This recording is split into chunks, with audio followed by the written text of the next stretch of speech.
Dikisahkan ada dua orang pemuda bernama, kita sebut saja namanya Acil dan Emon. Mereka sedang berpisah dengan masing-masing keluarganya untuk menempuh pendidikan di Akademi Polisi.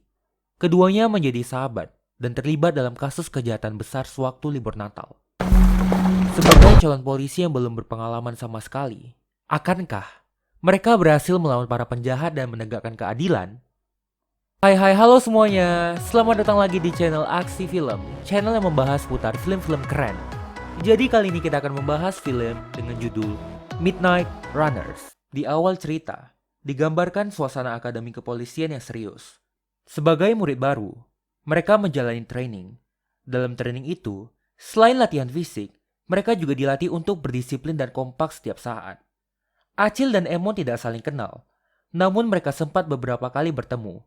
Sewaktu makan, Acil duduk berhadapan dengan Emon dan meminta sosisnya. Ya, dan itulah interaksi pertama mereka.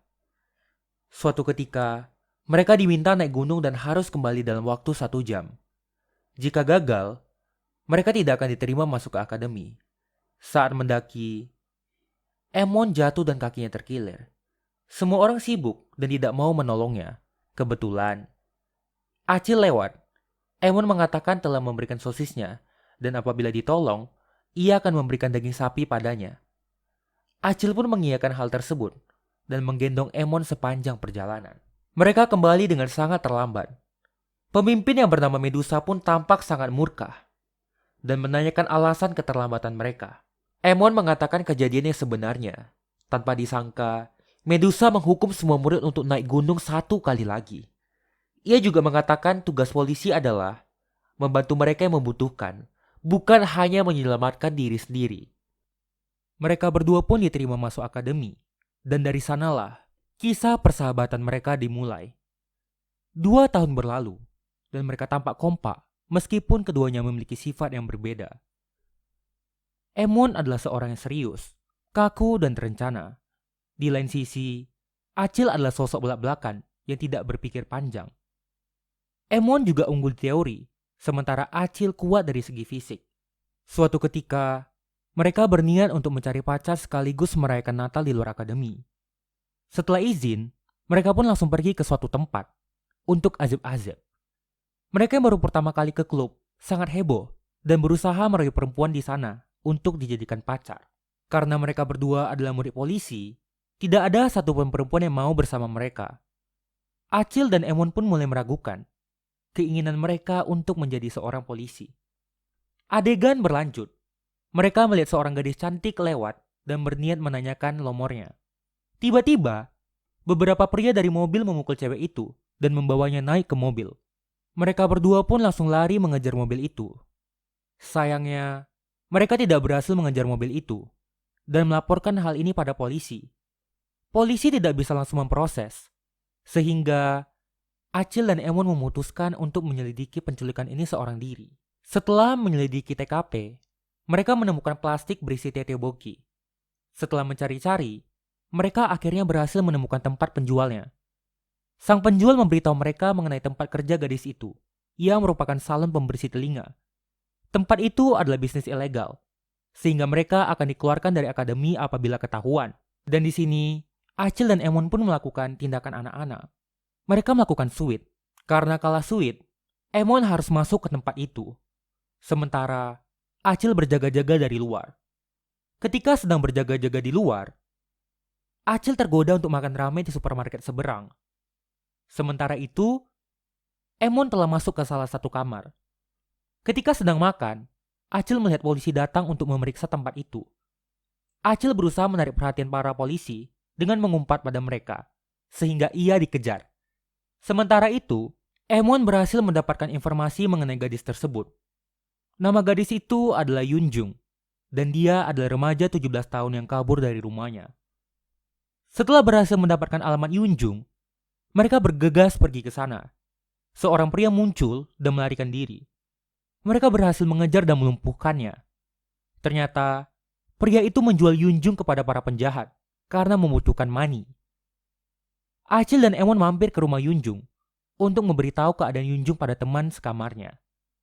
Mereka sangat sedih dan memohon supaya Acil dan Emon menyelamatkan mereka.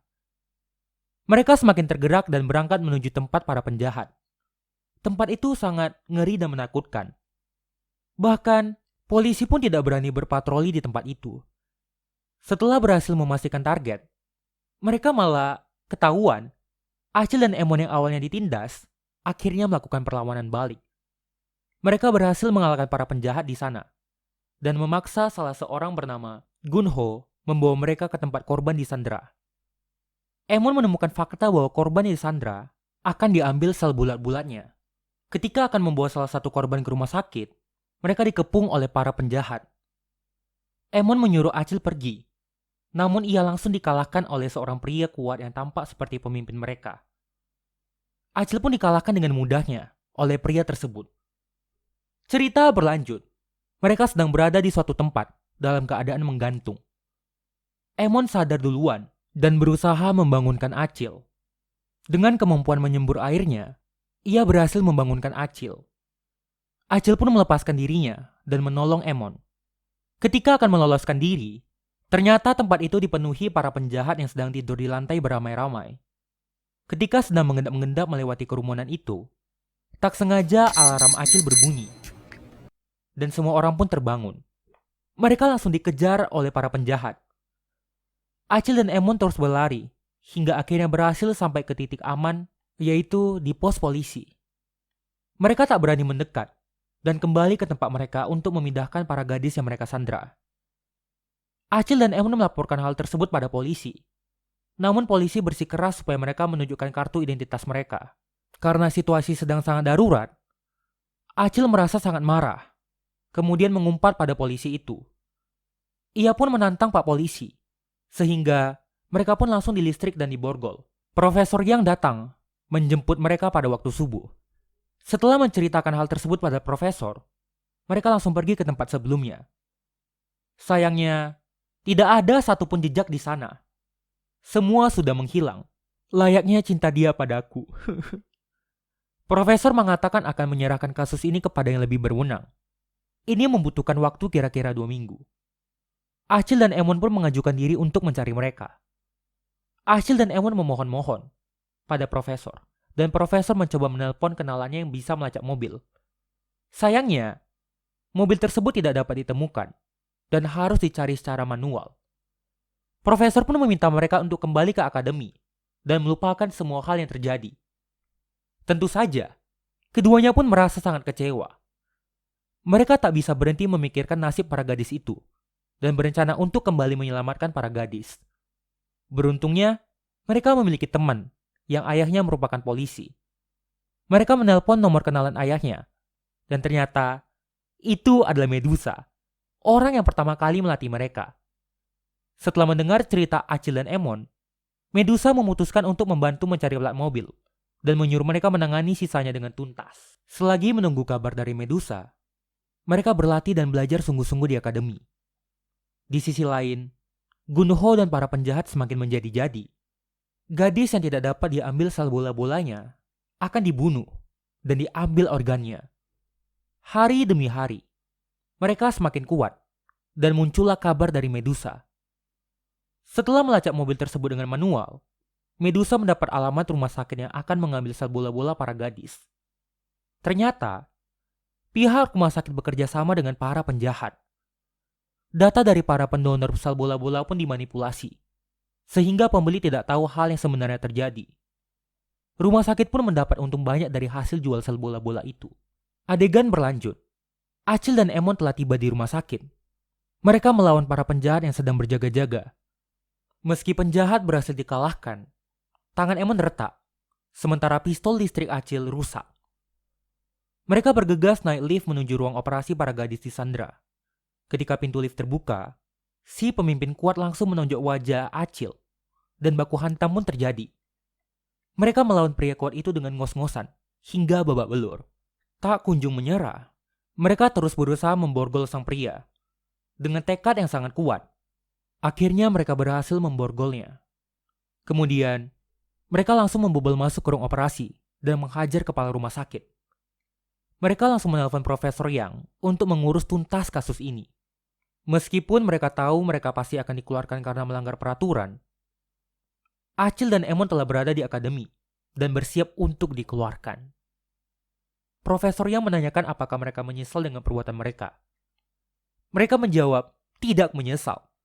Namun mereka masih ingin belajar di akademi dan menjadi polisi yang sesungguhnya. Profesor yang meninggalkan mereka dan masuk ke ruangan para pejabat sekolah. Tak disangka, profesor yang membela mereka dan bahkan mengatakan ia sangat mengagumi semangat kedua pria tersebut. Mereka rela mengorbankan waktu mereka dan melanggar aturan demi keselamatan warga sipil. Setelah keluar dari ruangan itu, Profesor Yang mengatakan mereka dihukum kerja bakti dan harus belajar di akademi itu selama 1 tahun lagi. Tidak lupa, Profesor menghormat pada mereka dan pergi begitu saja. Kedua pria itu heran, sekaligus senang dan balik menghormat kepada Profesor Yang.